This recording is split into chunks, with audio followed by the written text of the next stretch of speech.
Learn more about your city in Everything Everett. Let's revisit events that happened in our community. Learn more about what our local neighborhoods are doing.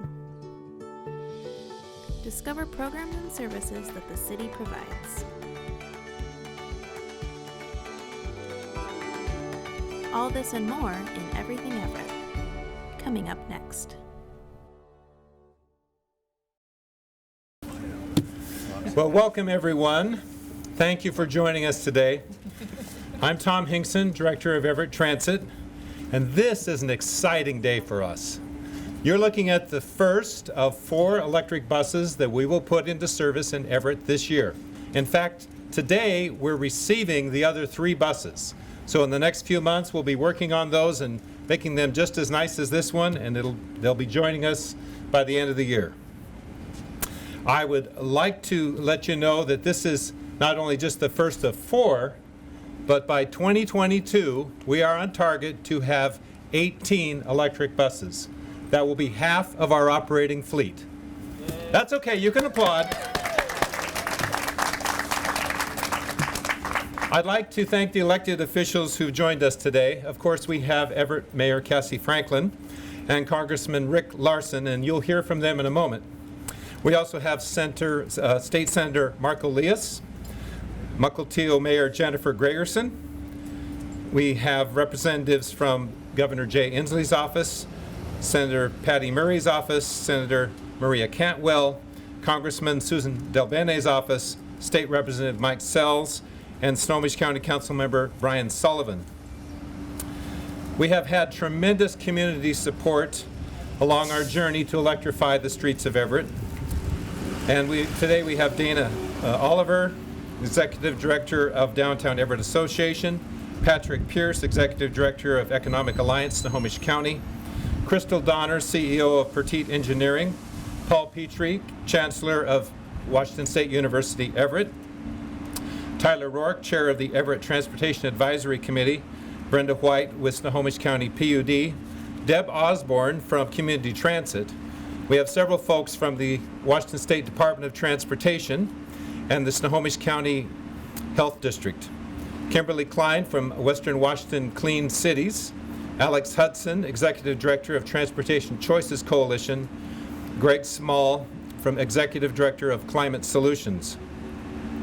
We also have our vendors who have worked tirelessly to get this bus ready for us today. Rich Feldman with Proterra, Sean Hughes with Northwest Pro Wraps, did the beautiful wrap right there. And our photographer of the images that you'll see on all of our buses, Susan Howell. We chose these pictures because they remind us of what we cherish about Everett and what electric buses can help preserve. And finally, I want to thank my incredible team. First, Melinda Adams, who wrote an incredible grant to help us secure this bus, and the 3 sisters. Also, Tony Catamarti, who worked with the vendor to deliver the bus, Kurt Bertelson, who worked with all the electronics and learning how these buses go together, and Craig Jacobson from the shop. I want to thank you all for joining us today, and without further ado, I want to introduce Mayor Cassy Franklin.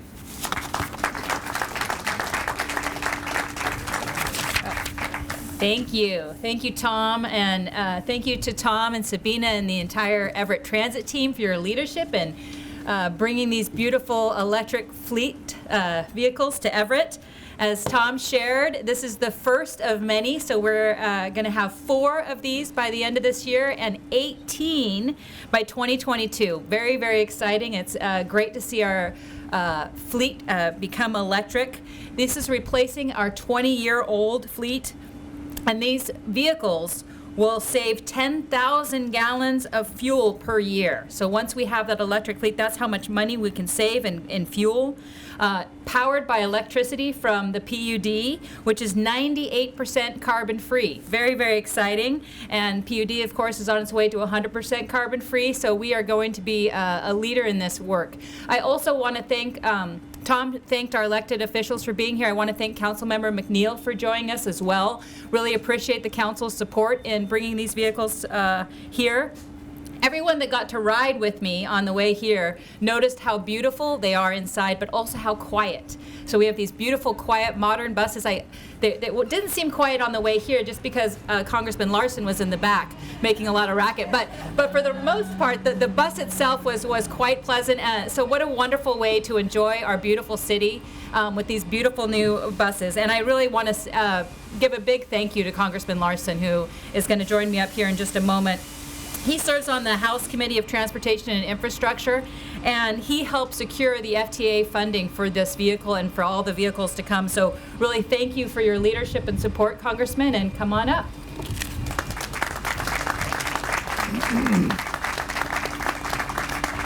Well, you heard it from Cassy. We had a great time in the back of the bus. So good afternoon, good morning, I guess, to everyone here. And I'm really pleased to be here to celebrate the first Everett Transit electric bus. And just right on cue, we have a comparison between the bus here and the bus to my left. It's a pleasure to represent the district as well, and this electric bus sort of represents the environmental and economic ethic that we hold here in Washington State.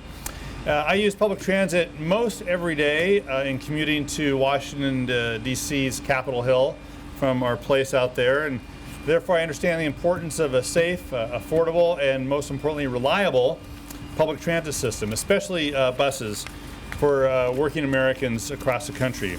It's one reason why I founded and serve as a co-chair of the Congressional Bus Caucus. There's a caucus for everything, including for congressional buses. In my role in the caucus, and as the only Washington State member on the Committee on Transportation and Infrastructure in the House of Representatives, I'll continue to be a champion for robust federal transportation funding and investment into bus transit to keep the economy moving and keep commuters traveling to and from work, and students to and from school, and folks to and from home. I like to say you can't have a big league economy with little league infrastructure. And according to the Bus Coalition, buses provide more than 51% of transit trips per year in the U.S. In our state, they provide 85% of the total 230 million public transportation trips. So expanding access to public transportation not only provides a reliable commuting option for folks across the state, it helps relieve traffic congestion, which I don't have to tell you is a problem here in our North Puget Sound community. But these new electric buses will serve Everett Transit's highest frequency route, which has an annual ridership of over 1 million people and serves as a vital connection between Everett Community College and the city's growing aerospace industry cluster, Everett Station, and other key areas. Additionally, these buses will help reduce maintenance costs, lower the fleet's energy consumption, and prevent the emission of greenhouse gases. It means less pollution in our communities. And from a federal level, I understand the importance of protecting the bus and bus facilities competitive grants, of which 3 of you know about in this audience. That helps facilitate the purchase of many of Everett's fleet of electric buses, as well as the fleets across the district. Earlier this year, the Department of Transportation awarded Everett Transit $1.375 million in bus and bus facilities grants. And further, Congress passed a 2018 spending package, which included an additional $400 million for bus and bus facility programs.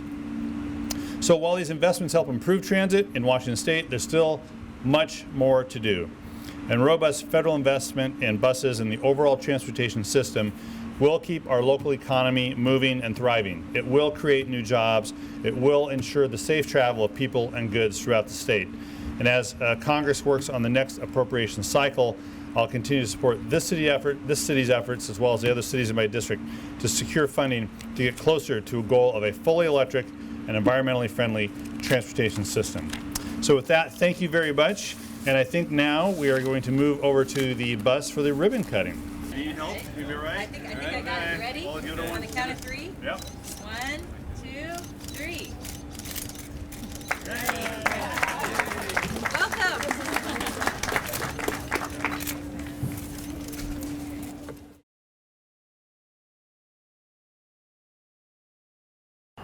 And let this memorial provide all of us here in Washington with a daily reminder to take nothing for granted. Appreciate our freedoms.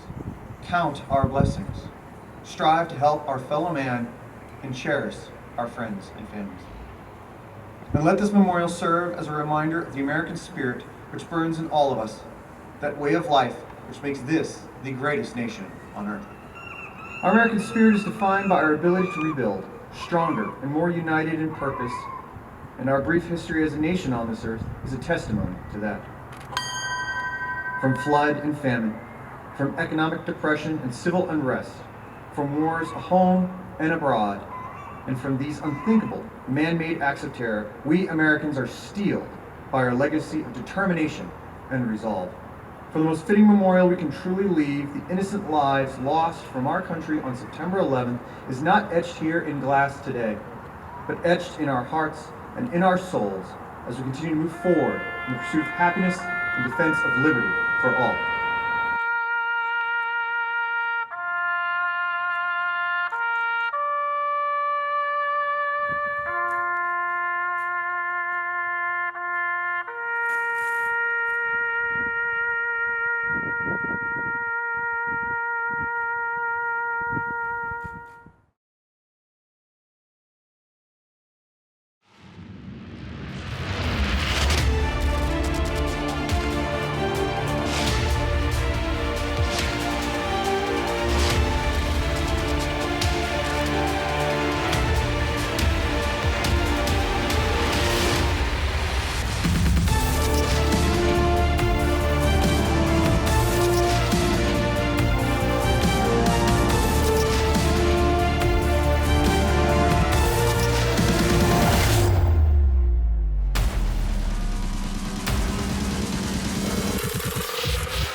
Welcome to Book Bytes. My name is Leslie. I'm a librarian here at the Everett Public Library. I would like to tell you this morning about a book called The War That Saved My Life by Kimberly Brubaker Bradley. This book is a 4th grade reading level, but I liked it. I'm an adult, and it was recommended to me by another adult. It has some hard topics. The girl, Ada, is a 9-year-old girl who was born in London with a club foot. Her foot wasn't working. Her mother was really mean and kept her in the house, didn't let her go to school, and would only let her look out the window. So Ada never did anything.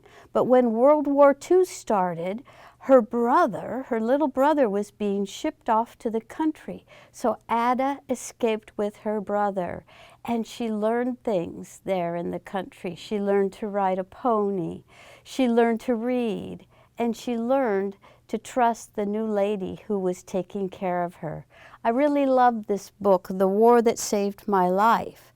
And if you liked it, you could come check it out at the library. And there's a sequel. This one's called The War I Finally Won. These are awesome books. Hope to see you at the library. Thank you.